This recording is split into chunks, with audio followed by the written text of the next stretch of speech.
Estruturas de decisão. Todo programa ele segue normalmente um fluxo de execução, como você já sabe, que esse fluxo de execução se assemelha à forma que nós lemos um livro, por exemplo, um texto ou algo na internet, tá? Então a gente sempre segue de cima para baixo, da esquerda para a direita. Então a gente vai imaginar que isso daqui são linhas de código em que que o JavaScript, por exemplo, ele vai pegar a primeira linha, vai interpretar e executar, vai pegar a segunda linha, interpretar e executar, e assim sucessivamente. Isso e a gente chama de programação procedural, que ele vai executando isso de uma forma contínua, beleza? Só que existem formas que você pode executar desvios de fluxo. Como assim um desvio de fluxo? Vou imaginar que o seu programa é esse robozinho aqui, em que ele normalmente faz sempre um caminho reto. Ele vai seguindo do ponto A até o ponto B, beleza? Esse seria o seu programa. Mas você pode, através da programação, através de estruturas de decisão, tornar o seu programa inteligente no sentido dele conseguir tomar uma decisão de qual caminho ele deveria seguir. Se é para esse caminho aqui ou se é para esse caminho.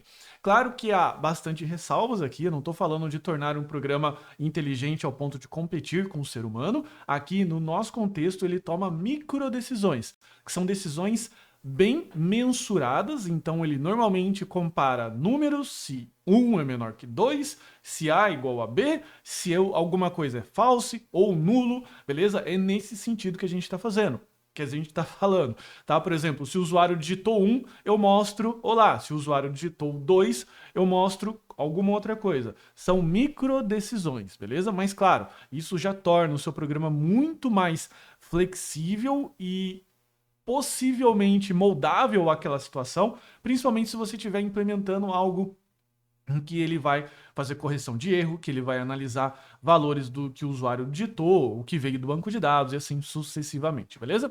Então, de novo, você tem um robozinho que você pode ir para cá ou você pode ir para cá, tá? O seu programa seria como se fosse o robozinho, em que baseado em uma expressão, baseado nos comparadores, ele pode saber se ele vai para o ponto A, se não, ele vai para o ponto B, ok?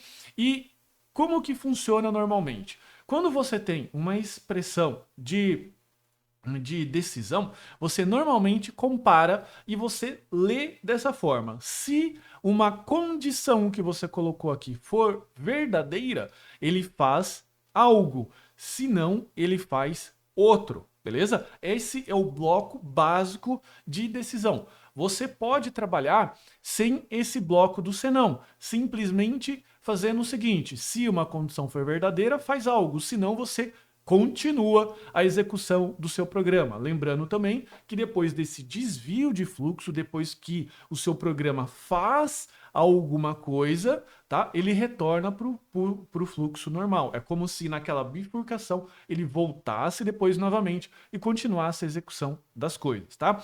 E ele funciona como se fosse um bloco inteligente, com todas as ressalvas que eu comentei, fazendo essas comparações, tá? Então você, dentro desse bloco em que você vai verificar se uma condição é verdadeira, você pode executar essas comparações. Comparações de igual, diferente, menor, menor igual, maior, maior igual. Você pode executar também os blocos lógicos, AND, OR ou NOT, beleza? Tornando então o seu programa bastante flexível para que ele possa tomar micro decisões, tá? E que ele possa aqui fazer algo ou fazer outro. Você também pode colocar ao longo do seu programa múltiplas expressões, múltiplas estruturas de decisão. Você só precisa tomar cuidado para você não colocar muita coisa, senão o seu programa vai ficar o que a gente chama de um programa macarrônico. A mesma coisa que você tentar achar o início e o fim do espaguete que está lá no seu prato. Então vem da expressão de um programa algoritmo espaguete, que ele dá tanta volta,